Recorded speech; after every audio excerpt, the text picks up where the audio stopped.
Alright, so while on journey towards New York...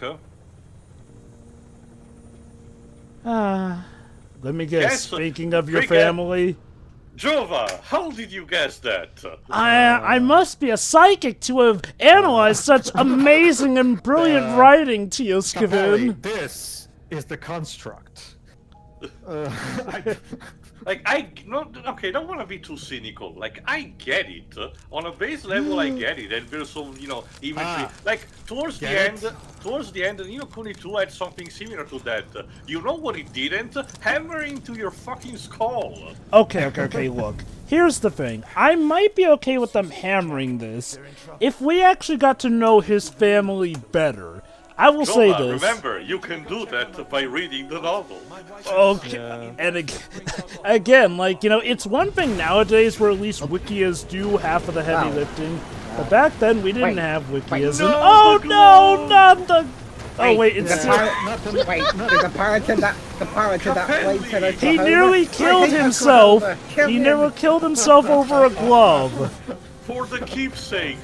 It's just a fucking glove, you nincompoop. No, don't you see? It's all he has left of his family who, as far as we know, are still alive. It represents his son and everything, I get it, but here's the thing.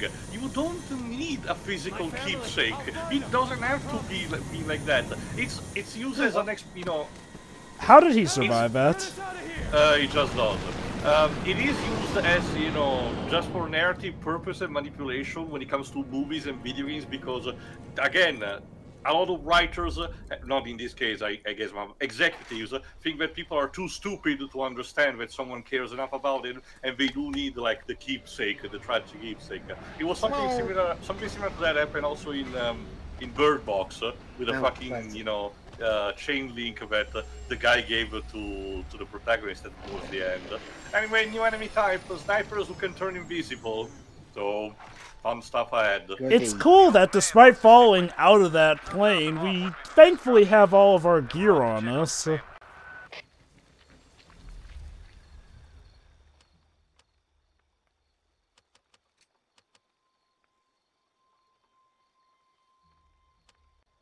No, not this one either. There you go, the sniper hybrid. This sharpshooting hybrid uses advanced cloaking technology to remain hidden while searching for targets. It has been engineered to remain calm and patient, resulting in a hybrid whose accuracy is greatly increased over those of its brethren. Basically, again, as the tip says, however, their cloaking device is not masked when you actually aim with the auger, so you can use that to at least see them, because you don't need ammo to actually, spot targets, so that's pretty neat. Anyway, I can use this time to mention this, because again, I did not mention this in the recap and everything. One thing that the game doesn't really tell immediately, but it's kind of justified by what the new HD does, is that the in-story justification on why you don't have the regenerating health anymore is because one of the side effects of the vaccine is that it removes the enhancements from the Sentinel program. So Capelli not only, emotionally and, on a personal level is not anymore the character we saw in 2, but it's not even physically anymore, because it's supposed to be anymore, the badass Marine that he was. He's been toned down from the L vaccine as a side effect, which, like I said, I actually like the fact that they were back the normal health bar and the fact that you need to use the sim back, thanks to as L packs. I actually don't mind that. It's just that, again, it contributes to the whole thing about making us play a character who really isn't the same as he was, and it makes you wonder why we couldn't just ship to a complete new different character at this point. Can I just say this? There is very little that turns me off from a character than a narrative trying to force how I should feel about that character while putting in the barest of effort. Like, again, maybe if they focused more on his family, I'd be okay with them constantly showing that stupid glove in our face. But no, as far as I know, his son's Tiny Tim, sick and possibly about to die unless Uncle Scrooge learns his lesson from the Ghost of Christmas Future. I pulled To be that fair, out. it's not so much of this case. Capelli really doesn't have anything to learn from this experience. He's just doing essentially because his wife told him. But supposedly the journey that's going on is that by the time we get to New York, Capelli will have learned that he just needs to do the right thing and not because someone else told him to. Which sure, it works.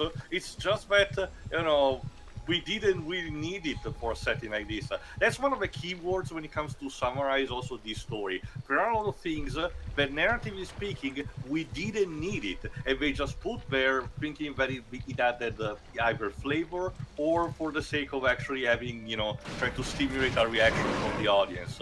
Well, the only reaction that I get stimulated from is annoyance with that.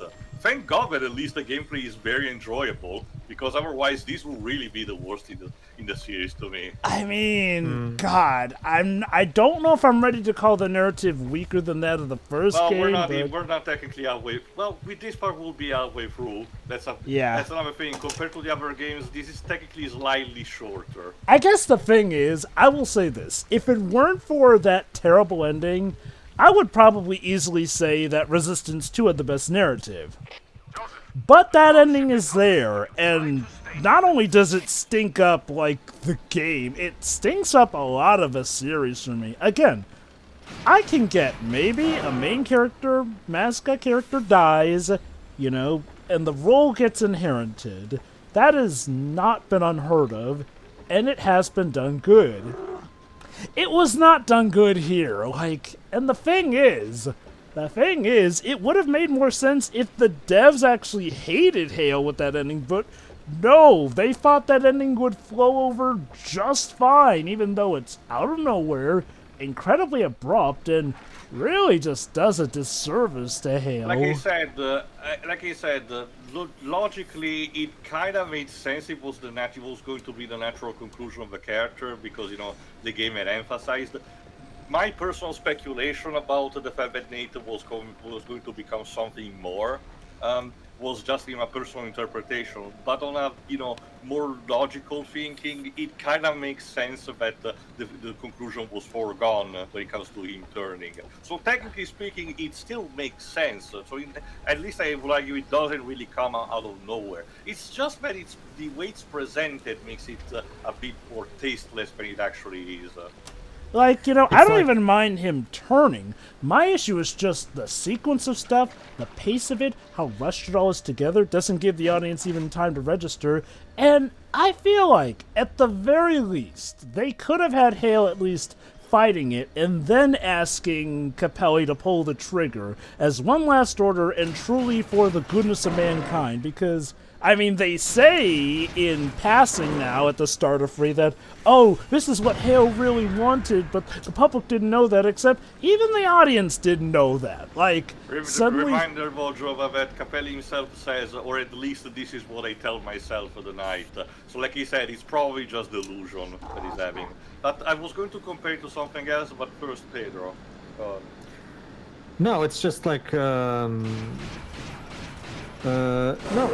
it's the weird part of it because, like I said, I'm going back to what Teo was saying about how they were hammering the thing in. No, it's not the okay. No, let's put it this way. Like since Teo brought up Nino Kuni 2, a lot of level 5 stories have a character who has some kind of keepsake,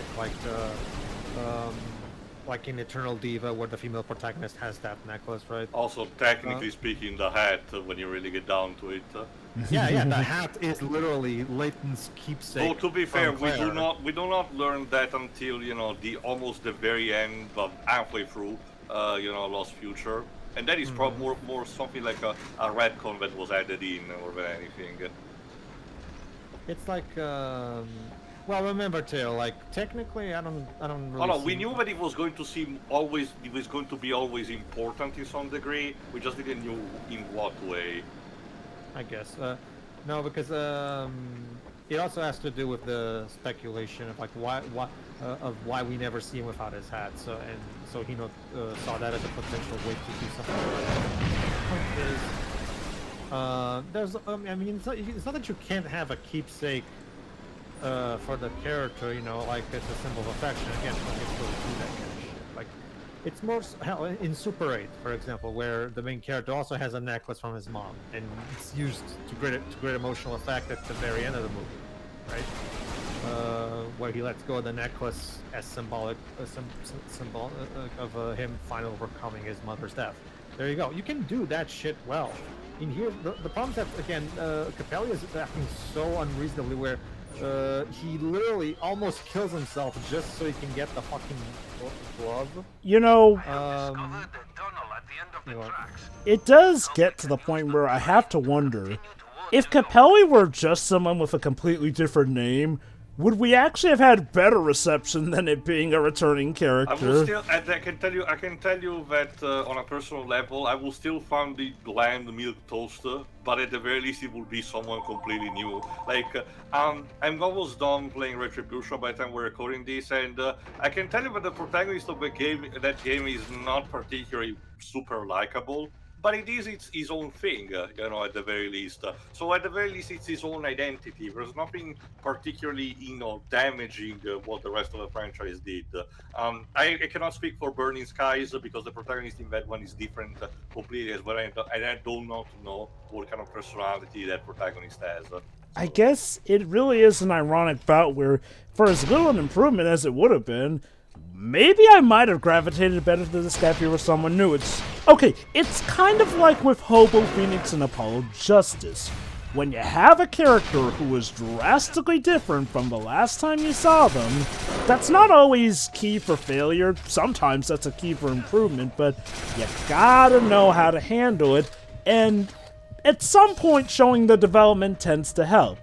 I'm guessing that well, actually no, you pretty much have told us. We never see Capelli's transition from to Capelli to free Capelli. At least not games-wise. Apparently that may be in the novels, but again, it would have felt so logical to have throughout potential hallucinations of him, you know, having PTSD about Hale telling him, "Why did you let me die? I was humanity's biggest hope, and you squandered it." And the player knows that, you know, it's over-exaggerated, and it's just, you know, Capelli's sense of guilt, you know, coming over him. But no, we don't really do that. like, he married the guy he shot's adopted sister, which, okay, the game doesn't make a big deal about it, but it was clearly meant to be a big deal if that's a plot point in a novel, which I assume is part of the buying prowess of marketing for that novel.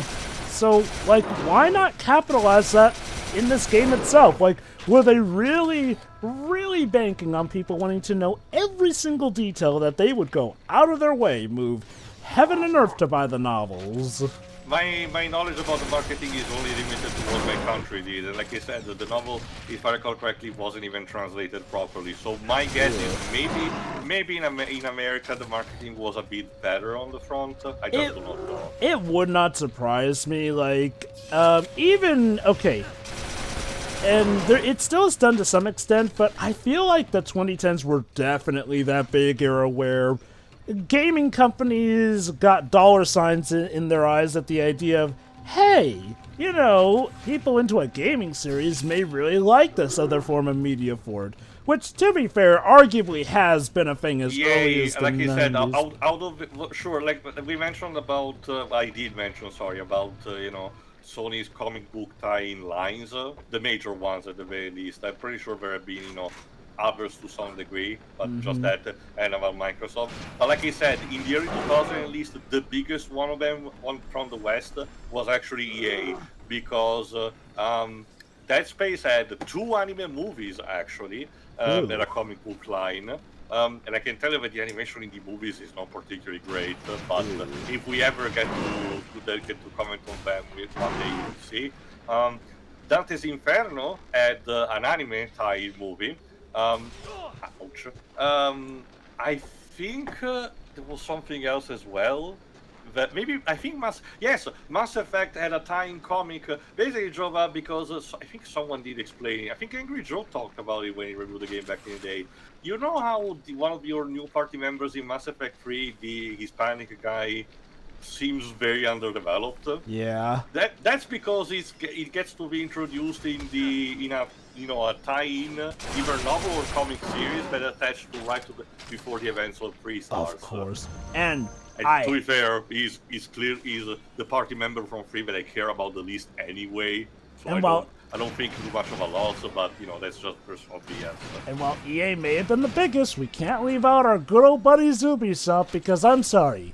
Building up. Ubisoft is still doing to this day. But I gotta say, building up the main villainess of your series, in game, mind you, only to have her die like a chump in a comic book tie-in. And that's the thing, though. I don't know if, again, I kind of lost track with the modern day plot of Assassin's Creed. I feel like they're barely even focusing on that. No, I know that out of the surviving characters from the original trilogy, the 2 quirky nerds that accompanied you, accompanied Desmond, got captured and/or executed at the end of either Odyssey or Origins, I think. Jesus. But the problem is that since I stopped following, I was like, what even is the modern setting story at this point of Assassin's Creed? From what I've seen, at this point, you might as well just reboot it. At this point, it feels like the modern setting is legit just a framework for checking out the past. And again, the joke about Abstergo became a video game company similar to Ubisoft was actually very cute, and I argue still is. But they have done barely anything with that ever since. And again, speaking of time, remember in Assassin's Creed 4, I think. The CEO of Abstergo that you meet gets killed in Watch Dogs. You have to play Watch Dogs to know what happened to him. That might take the cake. Hey, you want to know what goes on with this character? Play this entirely different video game series. Story. It's a side mission in Watch Dogs too, so you might even skip that. So it'd be like if I was playing. Oh, I got a good example if you want.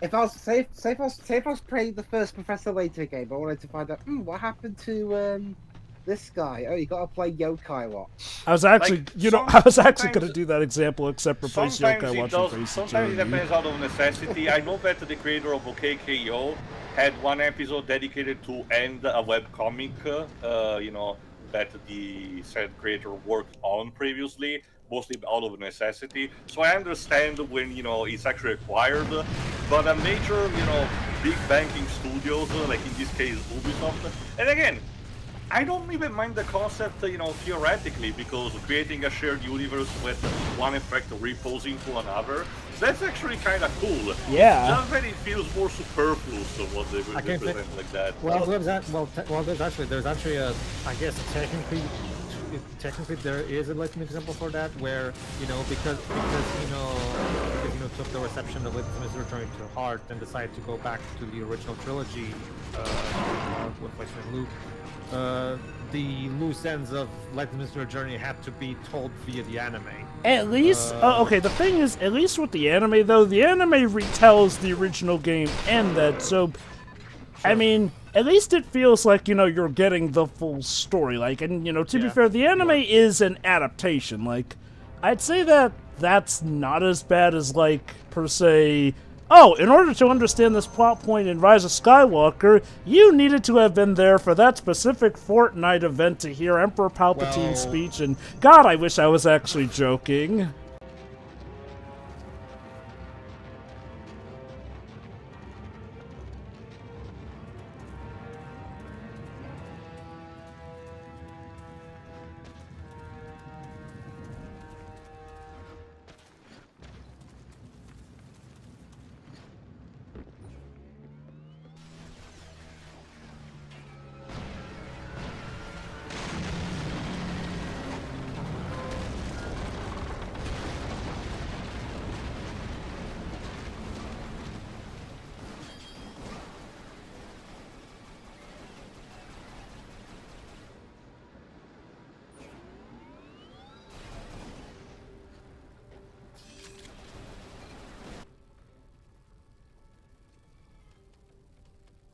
Wildfire rocket launcher returns.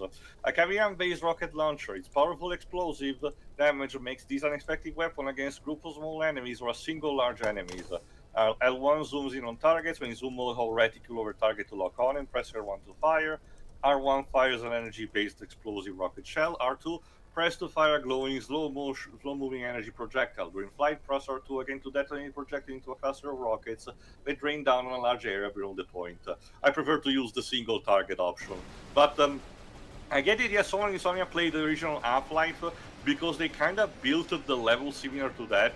Ever since Capelli dropped, you might have noticed that aside from the snipers, the warship, the dropship, Chimera dropship, started stalking us and actually bombard us. It's not even a scripted event, it constantly roams around. So at the very end of the level, it feels naturally that you get a weapon for you to get a revenge on that. Which is something similar that happens in one of the levels of Half-Life. So that's pretty neat, admittedly. Anyway, for the comparison that I wanted to make, since might as well, this is just a fight that happens, specifically towards how they handled Nathan Hale's death, I will still try to be relatively vague because it's a game that we will see in the future in some capacity. Not too long into The Legend of Dragoon, an RPG that Japan Studio made back on the PS1, one of your party member gets killed. A bit similar to Arif when you really get down to it. I will argue, while it is still a bit cliched, and you know, you can make an argument of potentially freezing slightly the character because the said characters that motivates the entire team and a couple of particular characters as a whole, you know. I argue it's done a bit much better in terms of pathos, foreshadowing, and you know, showcasing how effective potentially the villain is. Certainly much better than what they did at the end of this. So again, Sony is technically capable of doing better, even in-house in some capacity. And I'm pretty sure there are other examples throughout a couple of their other IPs. It's just that, like I said, and I do like TJ Fixman as a writer, you know. It's just that I don't know if he dropped the ball, if Ted Price told him to drop the ball, because that Price himself, like he said, he mentions about the connection. So it might have been a mandate, as in Nathaniel has to die at the end in this kind of way, you know. So maybe it's that.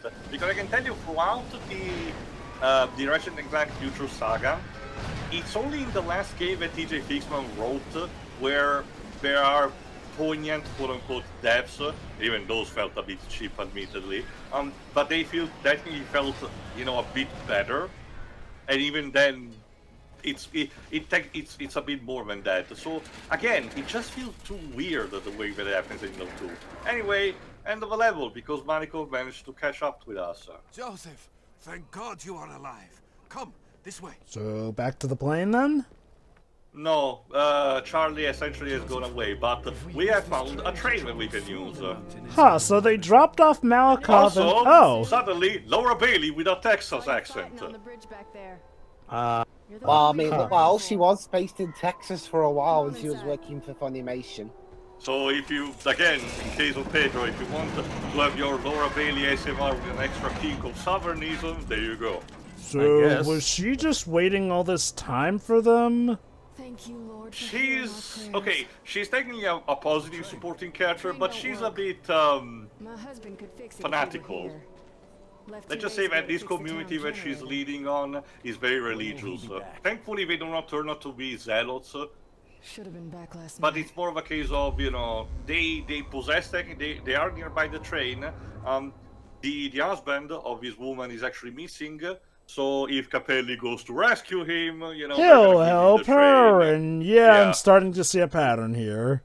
I can tell you that after this, it kind of gets dropped. I guess it would need to be since we're in Pennsylvania, which is a state adjacent to New York. So yeah, we are getting close. Like I said, the actual, you know, traveling journey experience, it doesn't take as long as you would think because you're not going around from state to state like in or location to location like in the first two games.